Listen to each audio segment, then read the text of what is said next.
Andhra Paris తెనాలిలో అధునాతన హంగులతో మీకు స్వాగతం పలుకుతోంది ఈ కన్వెన్షన్. వెడ్డింగ్స్, రిసెప్షన్స్, ఎంగేజ్మెంట్స్, కాన్ఫరెన్స్లు, సెమినార్స్ మరియు అన్ని రకాల ఫంక్షన్లకు అనువైన వేదిక. ఈ convention function hall AC, RTC bus stand out gate ఎదురు, తెనాలి. Cell number 7288856666. తెనాలి వ్యవసాయ మార్కెట్ యార్డులో ఆలపాటి శివరామకృష్ణయ్య మెమోరియల్ జాతీయ స్థాయి ఎడ్ల బల ప్రదర్శన పోటీలు హోరాహోరీగా జరుగుతూ ఉన్నాయి. ఆదివారం నుండి ప్రారంభమైన పోటీలు రెండవ రోజు సోమవారం కూడా ఎంతో కోలాహలంగా అయితే ప్రారంభమయ్యాయి. ఈ రోజు పెద్ద ఎత్తున పోటీలు నిర్వహించిన పరిస్థితి ఉంది. అయితే పెద్ద ఎత్తున రైతాంగం ఈ పోటీలు తిలకించేందుకు భారీ స్థాయిలో వ్యవసాయ మార్కెట్ యార్డు ప్రాంగణానికి అయితే తరలివచ్చారు. రెండవ రోజు 4 పళ్ళ విభాగంలో పోటీలు నిర్వహించారు. దాదాపు 12 జతల ఎడ్లు ఈ పోటీల్లో పాల్గొని ఒకదానికొకటి పోటీ పడుతూ కూడా హోరాహోరీగా బండలాగుతూ తమ సత్తా అయితే చాటిన పరిస్థితి ఉంది. ముఖ్యంగా చూసుకుంటే కనుక పెద్ద ఎత్తున మధ్యాహ్నం నుండి కోలాహల వాతావరణంలో పోటీలు నిర్వహిస్తూ ఉన్నారు.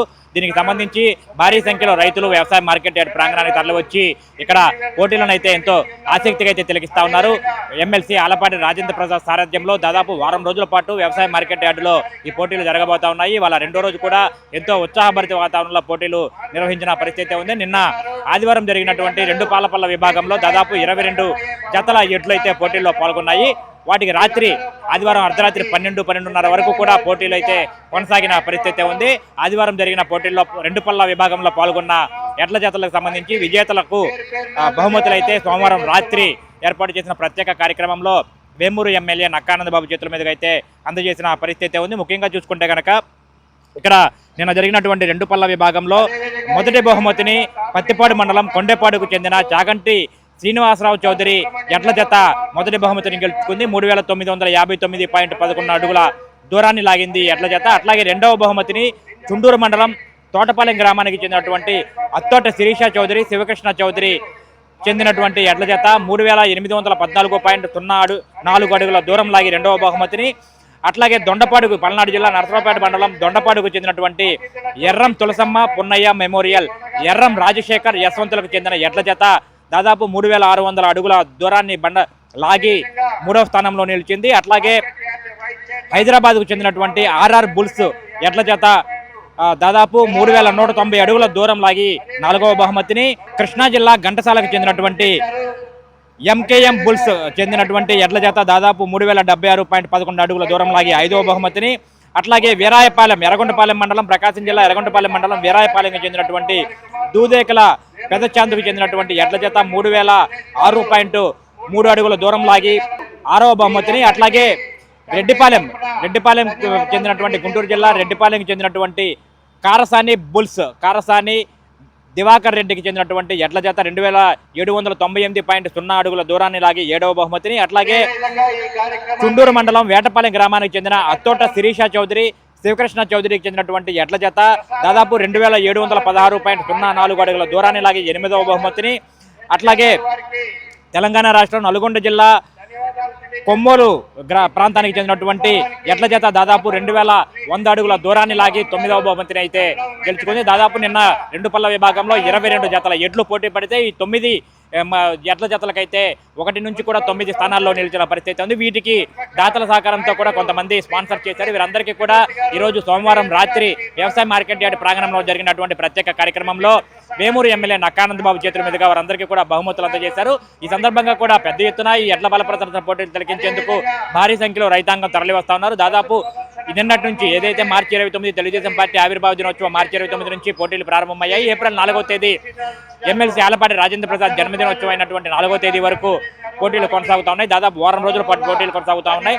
నిన్న 2 పళ్ళ విభాగం, ఈ రోజు 4 పళ్ళ విభాగం, రేపు మంగళవారం 6 పళ్ళ విభాగంలో అయితే పోటీలు జరగబోతా ఉన్నాయి. రేపు మధ్యాహ్నం నుంచి కూడా పోటీలు నిర్వహించేందుకు ఏర్పాటు చేస్తున్నారు. ఇప్పటికే చాలా మంది వివిధ ప్రాంతాల నుంచి అనేక రాష్ట్రాలకు చెందిన అనేక జిల్లాలకు చెందినటువంటి ఎడ్ల జతల యజమానులు ఇక్కడ ప్రాంగణానికి చేరుకొని వారి పేరునైతే రిజిస్ట్రేషన్ చేయించుకున్నారు. ముఖ్యంగా రేపు మధ్యాహ్నం నుంచి అయితే 6 పళ్ళ విభాగంలో హోరాహోరీగా అయితే ఎడ్ల బల ప్రదర్శన పోటీలు జరగబోతా ఉన్నాయి. ఈ ఎడ్ల బల ప్రదర్శన పోటీలకు సంబంధించి ఎస్టీవీ తెనాలి యూట్యూబ్ ఛానల్ ద్వారా ప్రత్యక్ష ప్రసారం అయితే టెలికాస్ట్ చేస్తా ఉన్నారు. తెనాలి ప్రాంతంతో పాటు అనేక ప్రాంతాల్లో దేశ విదేశాల్లో ఉన్నటువంటి ఎస్టీవీ తెనాలి యూట్యూబ్ ప్రేక్షకులందరూ కూడా ఎడ్ల బల ప్రదర్శన పోటీలను ప్రత్యక్ష ప్రసారం ద్వారా కూడా వీక్షిస్తూ ఎస్టీవీ తెనాలి యాజమాన్యం అయితే ప్రత్యేకంగా అభినందిస్తా ఉన్నారు. మరిన్ని అప్డేట్స్ అనేది దాదాపు ఏప్రిల్ 4వ తేదీ వరకు ఎడ్ల బల ప్రదర్శన పోటీలు జరుగుతుంటాయి. ఎప్పటికప్పుడు లేటెస్ట్ అప్డేట్స్ మొత్తంగా కూడా ఎస్టీవీ తెనాలి యూట్యూబ్ ఛానల్ ద్వారా మీకు అందజేసే ప్రయత్నం అయితే మేము చేస్తూ ఉంటాం. వీడియో జర్నలిస్ట్ సాయితో గోపిచంద్, ఎస్టీవీ తెనాలి.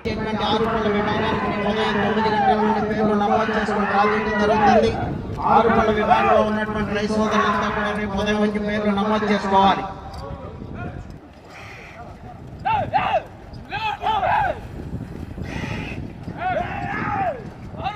స్వామి గారు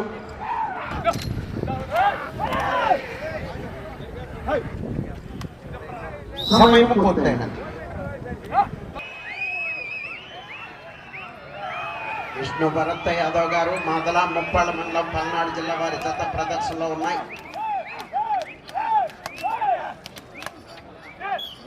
తొమ్మిదవ జత వారు రెడీగా ఉండాలి.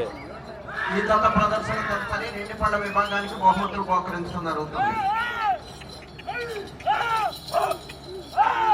ఆర్కే బోల్ సత్తోట శిరీష చౌదరి గారు, శివకృష్ణ చౌదరి గారు, వేటపాలెం సెకండ్ శ్రీనివాస గారు కొండేపాడు వారి జత ప్రదర్శనిస్తున్నాయి.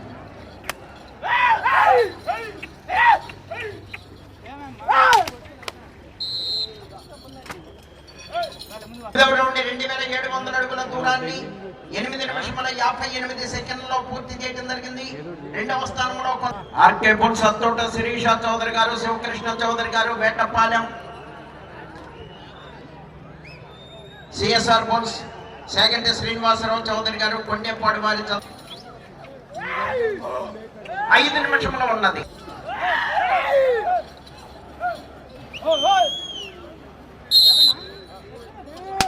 దూరాన్ని లాగితే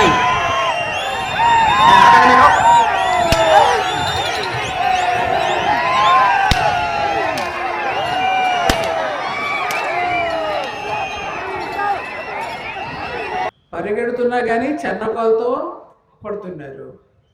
మళ్ళీ అనౌన్సర్ గారు 2 చేతులతో చెడ్రకాలు పట్టుకోవద్దని చెప్తున్నారు.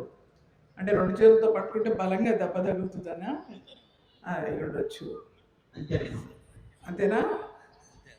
అయితే ఇక్కడ మనకి ఆలోచించాల్సింది ఏంటంటే, నేను కూడా పశువుల మధ్య పెరిగి పల్లెటూరులో పుట్టి వచ్చిందాన్ని కాబట్టి ఒంగోలు జాతి ఆవుల్ని పెంచే కుటుంబం నుండి వచ్చాను కనుక ఆ ఒంగోలు జాతి ఆవుల్ని పశువుల్ని పెంచడంలో ఎంత ఆనందం ఉంటుందో రైతు కుటుంబాల్లో నేను చూశాను. ఈ రోజుకి మా అమ్మ వాళ్ళ ఇంట్లో అయితే వాళ్ళకి మేపలేక తీసేశారు, కానీ ఇక్కడే మా సత్యం గారు కూడా ఉన్నారు, మా మరిది గారు కాకుమాని సత్యం గారు. ఆయన అత్తగారు మా ముకుందరావు గారు అత్తగారు మా ఊరే కాబట్టి చెప్తున్నా, వాళ్ళంతా ఇక మేపలేక తీసేశారు. నేను ఎందుకు మాట్లాడుతున్నానంటే, చాలా కష్టం, చాలా ఖర్చు. మరి ఇవన్నీ కూడా చూసినప్పుడు వాటిని లాభం ఏంటి అంటే సరదా, ఒక ఉత్సాహం, ఒక ఉల్లాసం. ఆ జాతిని బతికించుకోవాలి అక్కడక్కడ, లేకపోతే ఎట్లా? అప్పుడప్పుడు ఫోటోలు వేసి మనకి చెప్తారు, ఇది ఒంగోలు జాతి ఎద్దు, ఒంగోలు జాతి ఆవు లక్షలు ఖరీదు చేస్తుంది. ఎందుకంత ఖరీదు చేస్తుంది? అంతరించిపోతున్నాయి కాబట్టి, రైతులకు అందుబాటులో కొనుక్కునే పరిస్థితులు లేవు కాబట్టి అందుకోసం మనం ఏంటంటే వీటిని మనం ఎంకరేజ్ చేయాల్సిన అవసరం ఉంది. ఇప్పుడు ఇక్కడ ఫంక్షన్కి వచ్చారనుకోండి, రాణి ప్రసాద్ గారు వాళ్ళ నాన్నగారి పేరుతోటి, మరి కృష్ణ గారి పేరుతో, ఆలపాటి కృష్ణ గారి పేరుతో పెట్టారు. ఎంతో బాగా జరుపుతున్నారు, ఎంతో ఉల్లాసంగా జరుగుతుంది. ఇంకా 5-6 రోజులు ఉంది. అనేక మంది గెస్టులు కూడా వస్తూ ఉన్నారు. ఈరోజు అంటే P4 కార్యక్రమం ఉండటం వల్ల చాలామంది రాలేకపోయారు, కానీ రేపటి నుంచి మళ్ళీ అందరూ వస్తారు. ఏది ఏమైనా ఈరోజు ఈ జాతి పశువుల్ని, ఈ ఎడ్లని, ఈ దూడల్ని మనం అందరం కూడా పెంచడం చాలా అవసరం ఉందని నేను భావిస్తున్నాను. పాలు కూడా, బయట పాలు కూడా కల్తీలు ఉన్నాయని కూడా మనం చూస్తున్నాం. అటువంటిప్పుడు సొంత గేదెలు పాలు ఉంటే చాలా మంచిదని కూడా నేను భావిస్తున్నాను. ఈ అర్హత నాకు చెప్పే అర్హత ఉంది, ఎందుకంటే మా ఇంట్లో ఉన్నాయి 4 ఆవులు, దూడలు, 4 గేదెలు, దూడలు, 3 గేదెలు, 2 దూడలు, మొత్తం కలిపి 7-8 వరకు ఉంటాయి. రోజు పాలు ఇస్తే ఆవును, గేదెలు కూడా. ఎప్పటి నుంచో మొట్టమొదటి ముకుందరావు గారు ఆయన లెక్చరర్గా ఉన్నా, ప్రిన్సిపల్గా ఉన్నా వాటిని మాత్రం వదలలేదు. మా ఇంట్లో కోళ్ళు పావురాలు అన్నీ ఉంటాయి, అట్లానే అవి కూడా. ఎందుకు చెప్తానికి చెప్పే అర్హత ఉందని చెప్తున్నాను. అవి కూడా ఒంగోలు జాతివి. ఎందుకంటే రైతులకి సహకారం ఉండదు పెద్దగా. వారు పాపం ఎన్నో ప్రయాసాలు కోర్చి అటు అధిక వర్షాలు, లేకపోతే వర్షాలు కురవకపోవటమో, లేకపోతే పంటలు పండకపోవటమో, లేకపోతే పండితే వారికి గిట్టుబాటు రేట్ లేకపోవటం కూడా మనం చూస్తూ ఉన్నాం. అటువంటప్పుడు ఇటువంటి పశువుల్ని పెంచి మరి వాళ్ళంతా కూడా ఆదాయాన్ని పెంచుకోవాల్సిన అవసరం ఉంది. పాల కేంద్రాలు అవన్నీ కూడా మనకు అందుబాటులో ఉన్నప్పుడు ఖచ్చితంగా పశువుల్ని పెంచాల్సిన అవసరం ఉంది. దానికి ప్రభుత్వం సహకరించాల్సిన అవసరం ఉంది. సబ్సిడీ ఇవ్వాల్సిన అవసరం ఉంది. మంచి విత్తనాలు, ఎరువులు సప్లై చేయాల్సిన అవసరం ఉంది. ఇప్పుడు ఈ మార్కెట్ యార్డ్లో మనం పెట్టాం. యార్డు కొత్తగా మొన్నంతా కూడా ఎన్నికయ్యారు, మంచి వాళ్ళని ఎన్నుకున్నారు.